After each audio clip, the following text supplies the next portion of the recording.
Qualitative nature of simple harmonic motion.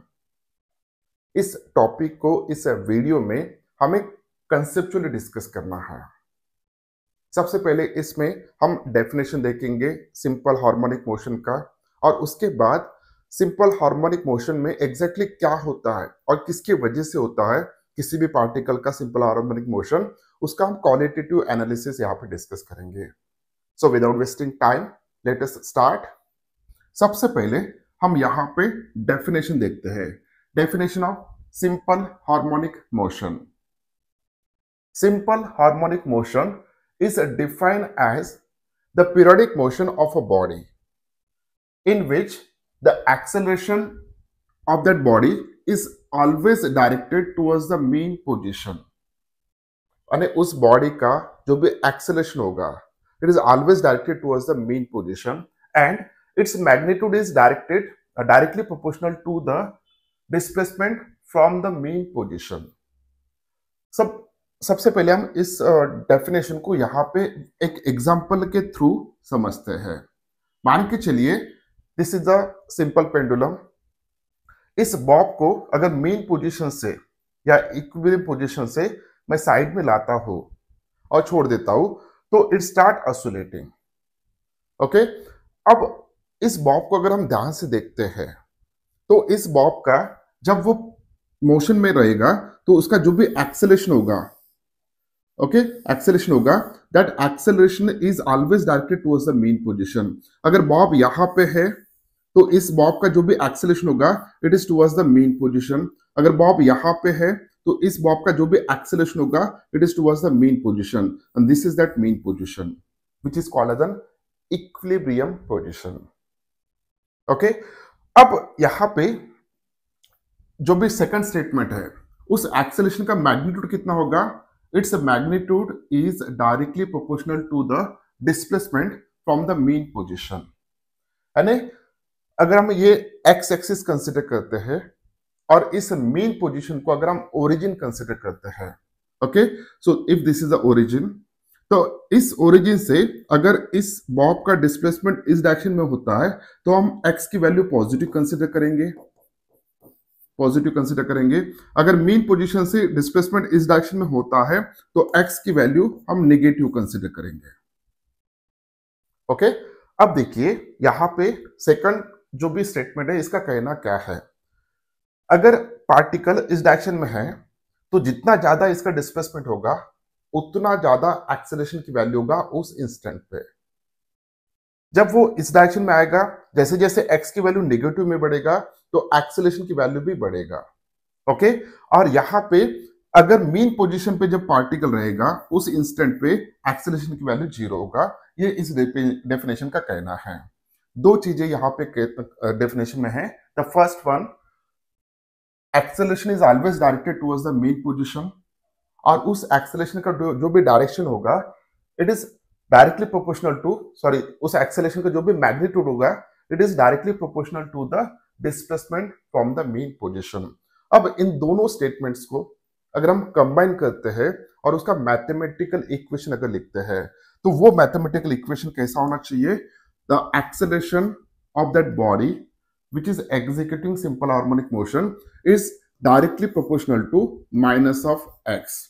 ये minus first statement represent कर रहा है और x जो भी है, सेकंड स्टेटमेंट जो भी है, a is proportional to x, ये सेकंड स्टेटमेंट है। ओके, अब इसको थोड़ा ध्यान से देखिएगा।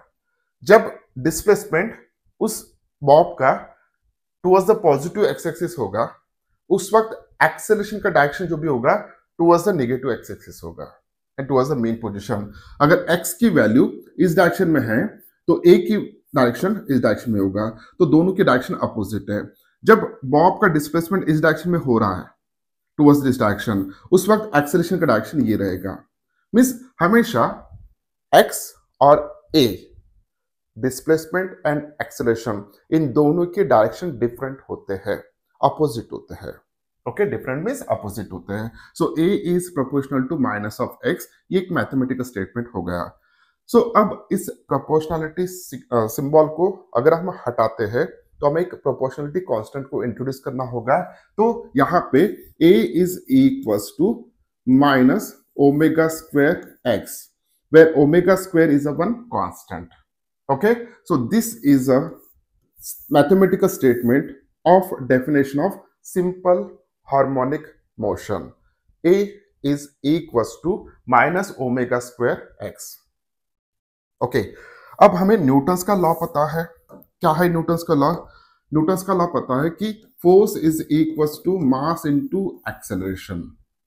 अब इमेजिन कीजिए कि जिस पार्टिकल का या जिस बॉब का यहाँ पे सिंपल हार्मोनिक मोशन हो रहा है, उसका मास अगर हम m कंसिडर करते हैं और उसका एक्सेलरेशन किसी भी इंस्टेंट पे अगर a कंसिडर करते हैं, तो यहाँ पे उस बॉब के ऊपर या उस पार्टिकल के ऊपर जो भी फोर्स एक्ट हो रहा है, that force is this one which is equals to mass of that body which is executing SHM and a is the acceleration.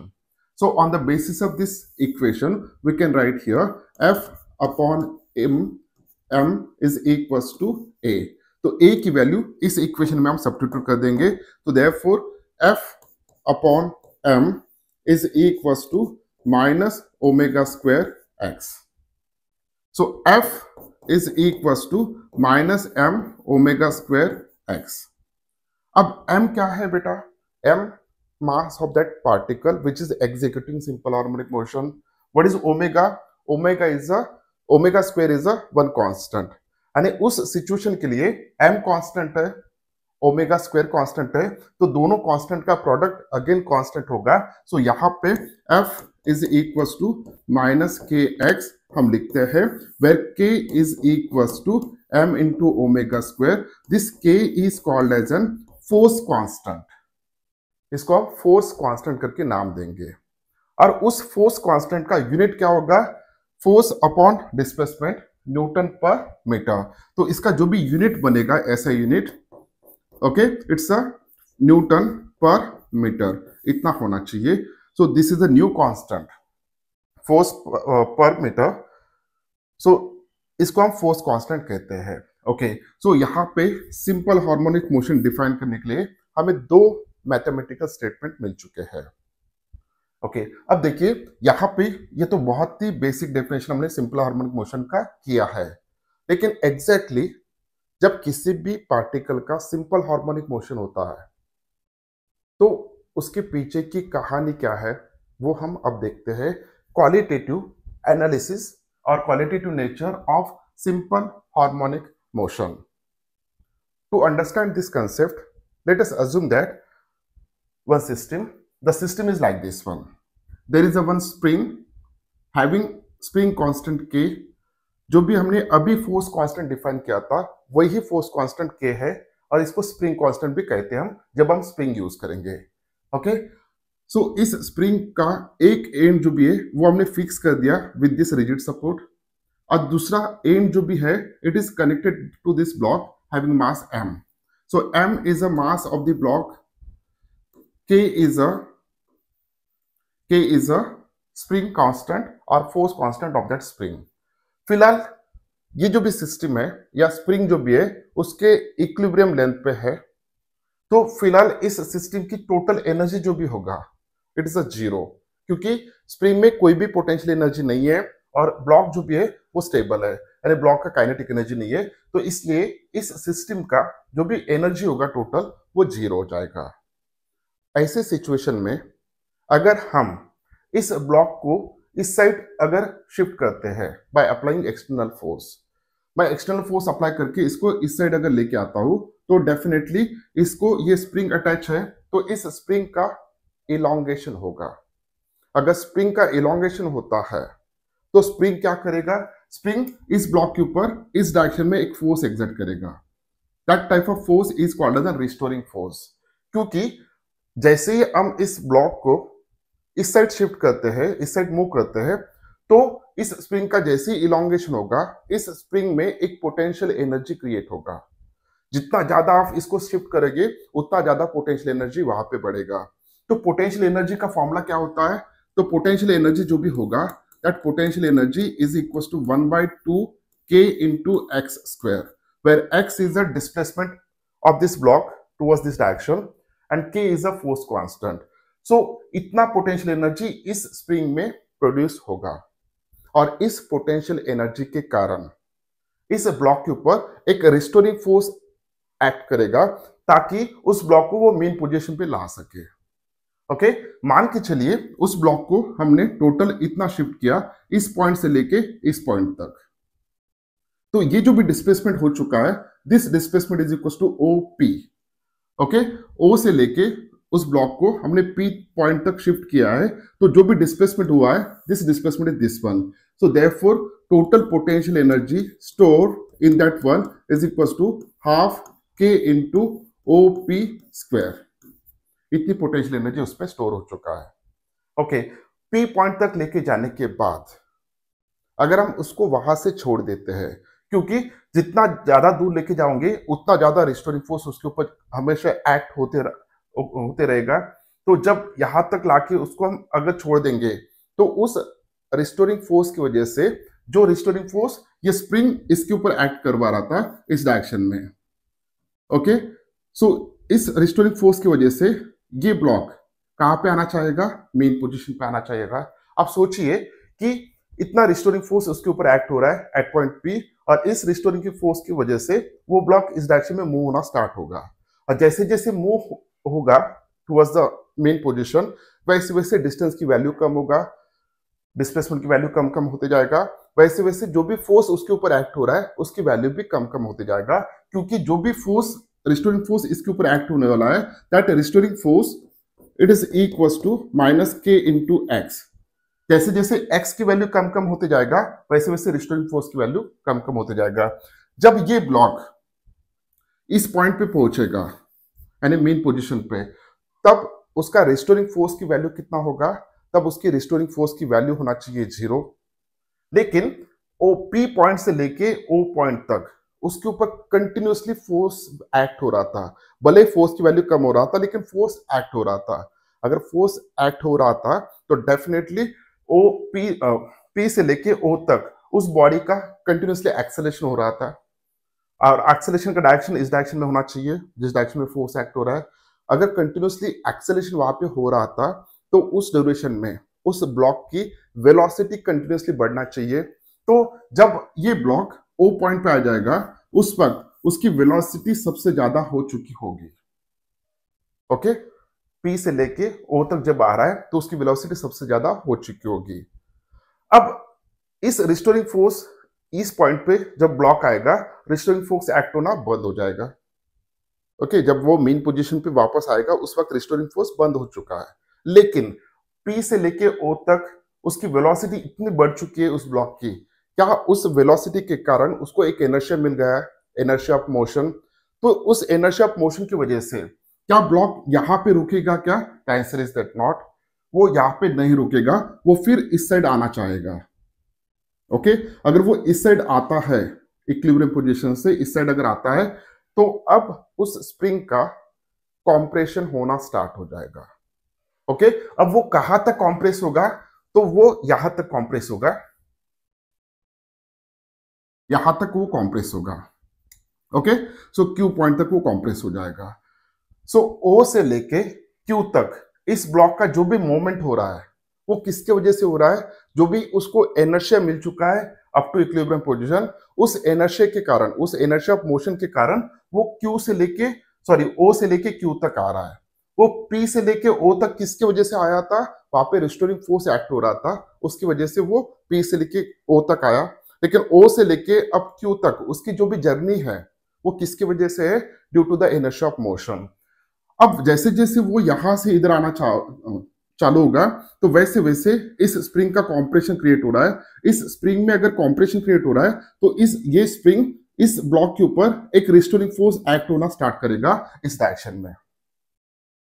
Okay, तो रिस्टोरिंग फोर्स जैसे जैसे इसके ऊपर एक्ट होगा, जैसे जैसे इसका डिस्प्लेसमेंट बढ़ेगा, इस रिस्टोरिंग फोर्स की वैल्यू बढ़ते जाएगा, और फाइनली ये ब्लॉक क्यू पोजीशन पे आके रुक जाएगा। तो मुझे ये बताना है कि जब वो क्यू पॉइंट पे ब्लॉक आ जाएगा उस वक्त कितना पोटेंशियल एनर्जी इस स्प्रिंग में कॉम्प्रेशन की वजह से क्रिएट हो चुका है। The potential energy which is equal to 1/2 K into O Q square. O Q square इतना डिस्प्लेसमेंट हो चुका है ओ से लेके क्यू तक। इतना उसका डिस्प्लेसमेंट हो चुका है, तो देयरफॉर इतनी पोटेंशियल एनर्जी उसमें स्टोर होगा। ओके, अब देखिए जब ये ब्लॉक यहां पे था उस वक्त पोटेंशियल एनर्जी की वैल्यू कितना था, इतना था। जब वो यहां पे पहुंचा पोटेंशियल एनर्जी की वैल्यू इतना हो चुका है। जब ब्लॉक यहां पे था उस वक्त पोटेंशियल एनर्जी की वैल्यू कितना था बेटा, 0 था। लेकिन वहां पे कौन सी एनर्जी था, काइनेटिक एनर्जी था। और वो काइनेटिक एनर्जी कैसे लिख सकते हैं, half M V square. So V max बोलेंगे क्योंकि इस पॉइंट पे मैक्सिमम वेलोसिटी रहेगा। सो इस पॉइंट पे पोटेंशियल एनर्जी,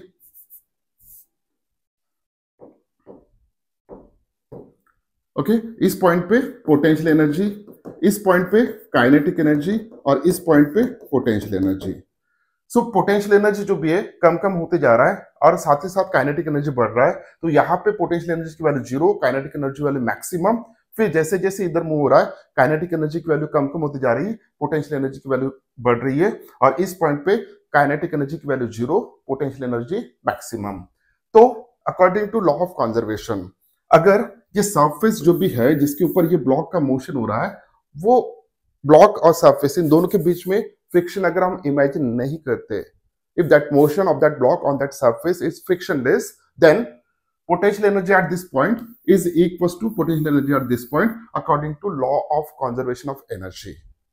So इसके बेसिस पे यहां पे हम देख सकते हैं कि ये जो भी पोटेंशियल एनर्जी है और ये जो भी पोटेंशियल एनर्जी है सेम होना चाहिए। So half K into O P square is equal to half K into O Q square. So जब हम सॉल्व करेंगे तो OP is equal to OQ रहेगा। मीन्स जितना मीन पोजीशन से पार्टिकल का डिस्प्लेसमेंट इस साइड हो चुका है उतना ही डिस्प्लेसमेंट इधर होगा। Okay, OP is equal to OQ। अब ये OP और OQ को हम अब एम्पलीट्यूड कहेंगे, यानी मीन पोजीशन से मैक्सिमम डिस्प्लेसमेंट जो भी होगा it is called as an amplitude of that SHM। So इस साइड एम्पलीट्यूड कितना होगा, तो यहां तक उसको हम A नाम देंगे और मीन पोजीशन से इस साइड जो भी होगा इट्स अ -A देंगे क्योंकि वे निगेटिव डायरेक्शन में है। तो x की वैल्यू इस डायरेक्शन में A और इस डायरेक्शन में -A होगा। Okay, so this is the amplitude. अब हमारा ब्लॉक कहां पे आ चुका है, Q पोजीशन पे आ चुका है। क्या वो Q पोजीशन पे रुक जाएगा? आंसर इज दैट नॉट भैया, नहीं रुकेगा। क्यों नहीं रुकेगा? क्योंकि इस स्प्रिंग का कॉम्प्रेशन हो चुका है।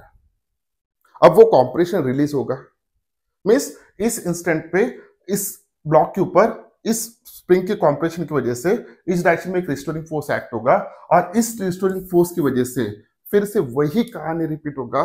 Potential energy converted to kinetic energy, यहां से यहां तक स्प्रिंग उसको लाएगा और इनर्शिया के कारण यहां से ब्लॉक फिर यहां तक जाएगा, फिर वही कहानी रिपीट होगी। तो इस तरीके से यहाँ पे सिंपल हार्मोनिक मोशन उस ब्लॉक का होगा। अगर यहाँ पे फ्रिक्शन की वजह से एनर्जी लॉस होता है तो उसका मैग्नेट कम कम होते जाएगा, बाद में वो रुक जाएगा। अगर फ्रिक्शन लेस सरफेस लेते हैं तो ये कंटिन्यू चलता रहेगा।